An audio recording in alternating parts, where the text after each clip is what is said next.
ಇವತ್ತಿನ ವಿಡಿಯೋದಲ್ಲಿ ಕೆಂಪುಗಡ್ಡೆ ಪಲ್ಯ ಹೇಗೆ ಮಾಡುವುದು ನೋಡ್ಕೊಂಡು ಬರೋಣ.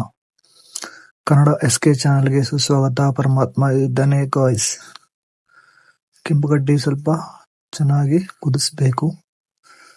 ಕುದ್ದಾದ ಮೇಲೆ ಒಂದು ಬೋಗಣಿಯಲ್ಲಿ ನೀರು ಎಲ್ಲ ತೆಗೆದಿಟ್ಟು ಬರೀ ಕೆಂಪುಗಡ್ಡೆ ಇಟ್ಕೊಳ್ಳಿ. ಅದಾದ್ಮೇಲೆ ಸ್ವಲ್ಪ ಕಾಳಿ ಬೋಗಣಿಗೆ ಎಣ್ಣೆ ಹಾಕಿ ಸ್ವಲ್ಪ ಚೆನ್ನಾಗಿ ಕಾಯಿಸಿದಾದ್ಮೇಲೆ ಸ್ವಲ್ಪ ಸಾಸಿವೆ ಜೀರಿಗೆ ಹಾಕೊಳ್ಳಿ. ಅದಾದ್ಮೇಲೆ ಸ್ವಲ್ಪ ಕರಿಬೇವು ಹಾಕೊಳ್ಳಿ. ಅದಾದ್ಮೇಲೆ ಸ್ವಲ್ಪ ಉಳ್ಳಾಗಡ್ಡೆ ಚೆನ್ನಾಗಿ ಫ್ರೈ ಮಾಡ್ಬೇಕು. ಕೆಂಪಿಗೆ ಹಾಕ್ಬೇಕು. ಅಷ್ಟೊತ್ತನ ತಿರ್ಸ್ತಾ ಇರ್ಬೇಕು. ಚೆನ್ನಾಗಿ ಮಿಕ್ಸ್ ಮಾಡ್ಬೇಕು.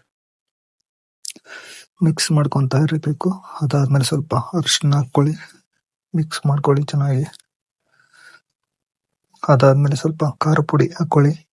ನಿಮಗೆ ರುಚಿ ತಕ್ಕಂತೆ ಖಾರ ಪುಡಿ ತಿರ್ಸ್ಬೇಕು. ಚೆನ್ನಾಗಿ ಮಿಕ್ಸ್ ಮಾಡಿ. ಅದಾದ್ಮೇಲೆ ಸ್ವಲ್ಪ ಉಪ್ಪು ನಿಮ್ಗೆ ಎಷ್ಟು ಬೇಕೋ ಅಷ್ಟು ಚೆನ್ನಾಗಿ ಮಿಕ್ಸ್ ಮಾಡ್ಕೊತಾ ಇರಿ.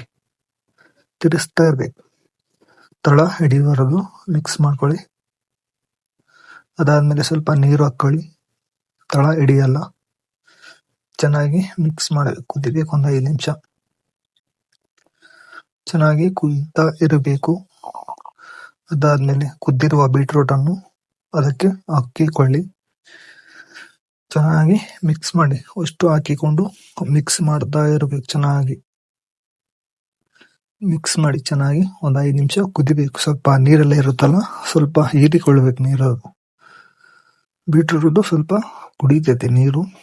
ಅವಾಗ ಇದು ಇರುತ್ತೆ. ಬೀಟ್ರೂಟ್ ಚೆನ್ನಾಗಿರುತ್ತೆ. ಚಪಾತಿ ರೊಟ್ಟಿಗೆ ಚೆನ್ನಾಗಿರುತ್ತೆ ಪಲ್ಯ. ಅದಾದ್ಮೇಲೆ ಸ್ವಲ್ಪ ಕೊತ್ತಂಬರಿ ಹಾಕೊಳ್ಳಿ. ಚೆನ್ನಾಗಿ ಮಿಕ್ಸ್ ಮಾಡಿ. ಕೊತ್ತಂಬರಿ ಹಾಕಿ ಮಿಕ್ಸ್ ಮಾಡ್ಕೊಳ್ಳಿ. ಚೆನ್ನಾಗಿ ಮಿಕ್ಸ್ ಮಾಡಿ. ಚೆನ್ನಾಗಿ ಮಿಕ್ಸ್ ಮಾಡ್ಬೇಕು. ನೀರೆಲ್ಲ ಇಂಬಿರಬೇಕದು. ಅದಾದ್ಮೇಲೆ ಸ್ವಲ್ಪ ಧನಿಯಾ ಪುಡಿ ರೆಡಿ ಮಾಡಿಟ್ಕೊಳ್ಳಿ. ಸ್ವಲ್ಪ ಧನಿಯಾ ಪುಡಿ ಹಾಕಿಕೊಳ್ಳಿ. ಧನಿಯಾ ಪುಡಿ ಸ್ವಲ್ಪ ಹಾಕಿಕೊಳ್ಳಿ. ಸ್ವಲ್ಪ ಹಾಕ್ಬೇಕು, ಜಾಸ್ತಿ ಹಾಕ್ಬಾರ್ದು. ಮಿಕ್ಸ್ ಮಾಡ್ಕೊಳ್ಳಿ. ನಮ್ಮ ಚಾನಲ್ಗೆ ಯಾರಾದ್ರೂ ಹೊಸಬರಾಗಿದ್ರೆ ಸಬ್ಸ್ಕ್ರೈಬ್ ಮಾಡ್ಕೊಳ್ಳಿ.